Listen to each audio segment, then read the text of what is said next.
Vaseegaran sir ஒரு 530 நாளுக்கு மேல மணீஷ் சிசோடியா, ஒரு 150 நாட்களுக்கும் மேல திரு அரவிந்த் கெஜ்ரிவால். சார் இந்த ஜட்ஜ்மெண்ட் இப்படிதான் வரும் அப்படின்னு எதிர்பார்த்தீங்களா சார்? ஏன்னா எங்கள் பக்கம் நியாயம் இருந்ததுனால அந்த நம்பிக்கை எங்களுக்கு எப்பவுமே இருந்துகிட்டே இருந்தது. சரி.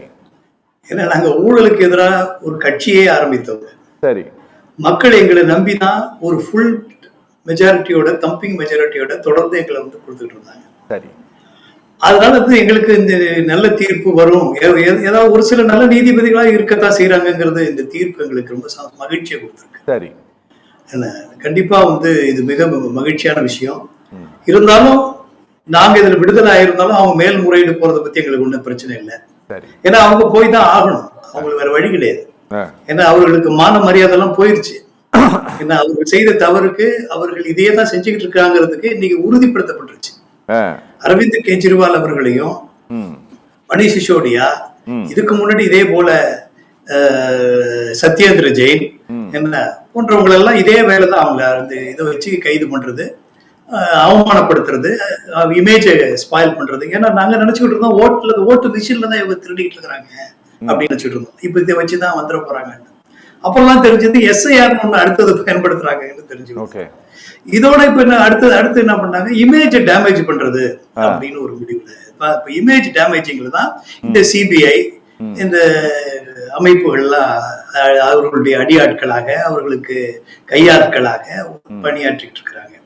அந்த வகையில பண்ணிக்கிட்டு தொடர்ந்து தொந்தரவு கொடுத்துட்டே இருந்தாங்க. அப்பா ஒன்றும் செய்யாதவங்களை எல்லாம் கொண்டு போய் உள்ள போட்டு கஷ்டப்படுத்தி இன்னைக்கு விடுதலை பண்ணியாச்சு. ஆனா இத்தனை நாள் இருந்ததுக்கு என்ன சொல்றது, இத்தனை நாள் போய் ஜெயில இருந்ததுக்கு கஷ்டப்பட்டதுக்கு ஒண்ணும் இல்ல, ஆதாரம் இல்ல. ஆதாரம் இல்லாட்டி ஏற்கனவே டெல்லி கோர்ட் ஒருத்தரையும் சொல்லுச்சு, ஆதாரங்கள் அவனுக்கு கொண்டு வாங்க. இவங்க கோர்ட்டையே ஏமாத்துறாங்க. கோர்ட்டுக்கே போய் பெயில் கொடுக்க வர்ற நேரத்துல அங்க போய் என்ன சொல்றாங்க, ஆதாரங்கள் இருக்குங்கிறாங்க. கோர்ட் அதை வந்து கையில வாங்கிட்டு பேசுறது இல்லை. முதல்ல அப்படிதான் இவர் ஜெயில இருக்கும் போது ஒரு கேஸ்ல வெளியே நான் காலையில விடுதலை ஆக போறாருன்னு நாங்கெல்லாம் நினைச்சுட்டு இருக்கிறோம். திரும்ப சிபிஐ போய் இன்னொரு கேஸ் போடுது, எங்ககிட்ட ஆதாரம் இருக்கு அப்படின்னு.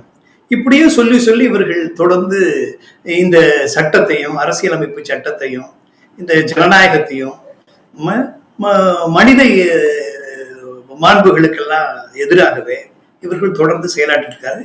இது ஜனநாயக விரோதமானது, மக்களுக்கு எதிரானது. என்னால இது வந்து இதுக்கு ஒரு நிச்சயமாக எல்லாத்துக்கும் ஒரு எல்லை உண்டுன்னு சொல்லுவாங்க. எந்த ஒரு சார் ஒரு ஊழல் எதிர்ப்பு இயக்கத்தை கட்டி எழுப்பி டெல்லியில் வந்து ஆண்டு கணக்காக போராட்டம் நடத்தி அரவிந்த் கெஜ்ரிவால் வீட்டை விட்டு வெளியில் வந்தால் அது ஒரு பெரிய செய்தி. அவர் எங்க போறாருங்கிற செய்தி, நிக்கிறது செய்தி, சந்திக்க போவது செய்தி, இப்படி எல்லாமும் செய்தியானது சார். இந்த 2011க்கு பிறகு அந்த 14 தேர்தல், நாடாளுமன்ற தேர்தல் வரக்கூடிய காலம் வரை ஒரு ஒரு ஒரு பெரிய ஒரு ஒரு இந்தியாவுக்கே செய்தி கொடுக்கக்கூடிய ஒரு செய்தி கண்டென்ட்டா இருந்தாருன்னு வச்சுக்கோங்களேன் அவரு. அப்படி இருந்து இந்த ஊழலுக்கு எதிராக ஒரு பெரிய போராட்டத்தை நடத்தி ஒரு கவர்மெண்ட்டை 2 தடவை ஃபார்ம் பண்ண பிறகு அதை மொத்தத்தையும் சிதைச்சாங்கன்னு வச்சுக்கோங்களேன். அது மொத்தத்தையும் எந்த மீடியா ஹைப்பு கொடுத்ததோ, எந்த டெல்லி மீடியா, வட இந்திய ஊடகங்கள் எதெல்லாம் பூதாகரப்படுத்தியதோ, எதெல்லாம் உச்சத்துல தூக்கி வச்சதோ அதெல்லாம் காலில் போட்டு மிதிச்சது. ஒரு பெரிய ட்ரையலை நடத்தினாங்க. ரோட்ல போறவரவன், தெரு பொறுக்கிறவன், குப்பை பொறுக்கிறவனை தவிர மீதி எல்லாரிடமும் பேட்டி எடுத்து போட்டார்கள் சார் அரவிந்த் கெஜ்ரிவால் குறித்து. குறிப்பாக இந்த வழக்கு குறித்து சார் நான் இதை திரும்பவும் சொல்றேன், தெரு பொறுக்கிறவன், குப்பை பொறுக்கிறவனை தவிர மீதி எல்லாரிடமும் இந்த வழக்கு கொடுத்த நீதி பரிபாலனத்தை செய்தது வட இந்திய ஊடகங்கள். இன்னைக்கு எல்லாருமே இந்த ஜட்ஜ்மெண்ட் வந்த பிறகு அதே மாதிரி பேசுறாங்களா சார்? இல்ல சார், மிக குறைவுதான். அந்த கம்பேர் பண்றது பாத்தீங்கன்னா மிக குறைவா தான் இருக்குது இது. ஆனா இது மக்கள் மத்தியில கொண்டு போய் டெல்லியெல்லாம் சேர்க்கப்பட்டிருக்கு. கொண்டு போய் நாங்கெல்லாம் சேர்த்துட்டு தான் இருக்கிறோம். என்ன உங்களை மாதிரி சில நல்ல ஊடகம் இருக்கத்தானே செய்றீங்க, என்ன அது மாதிரி ஆகியும் இருக்கிறாங்க, அதோட போயிட்டு இருக்குது. இருந்தாலும் வந்து இது வந்து எவ்வளவு ஒரு மனிதனை, அதாவது நாங்கெல்லாம் பாரம்பரிய அரசியல்வாதிகள் கிடையாது. ஏதாவது நல்லது நடக்காதா அப்படின்னு நினைச்சுதான் நாங்கெல்லாம் இந்த அரசியலுக்கு வந்துருக்கோம். அந்த மாதிரி வந்தவர் தான் அரவிந்த் கெஜ்ரிவால். Okay. அப்ப இந்த மாதிரிலாம் புதுசா அரசியலுக்கு வர்றவங்க ஒரு புரட்சியை செய்யணும்னு நினைக்கிறவங்க எல்லாம் வந்து ஒடுக்கி நசிக்கணும். எவ்வளவு ஒரு மனவேதனை ஏற்பட்டிருந்தா அவருக்கு கண்ணுல இருந்து கலங்கக்கூடிய ஒரு சூழ்நிலை ஏற்பட்டிருக்கும் பாருங்க. அப்படின்னா இப்ப நீங்க தீர்ப்பு கொடுத்துட்டீங்க. ஏற்கனவே நாங்க சொல்லிக்கிட்டு இருக்கிறோம் ஆதாரங்களே இல்ல, இது வேணும்னு பண்றாங்க, பொய் வழக்கு தான் பண்றாங்க. இப்ப இந்த பொய் வழக்குங்கிறது கன்ஃபார்ம் ஆனதுக்கு பின்னால இந்த மோடிக்கு அமித்ஷாக்கெல்லாம் எப்படி சார் சார் இதுல என்ன பெரிய பியூட்டினா சார், இவங்க அப்பீல் போனாலும் ஹைகோர்ட் ஒன்னும் ட்ரையல் நடத்த போறது கிடையாது, சுப்ரீம் கோர்ட் ஒன்னும் ட்ரையல் நடத்த போறது கிடையாது, திரும்பவும் சேம் கோர்ட்டுக்கு தான் வந்தாகணும். இந்த அப்பீல் போயிருக்கிறது அப்படிங்கிறது நேற்று ஏற்பட்ட சேதத்தை சமன்படுத்துவதற்காக உடனடியாக அப்பீல் போயிருக்காங்களா சார்?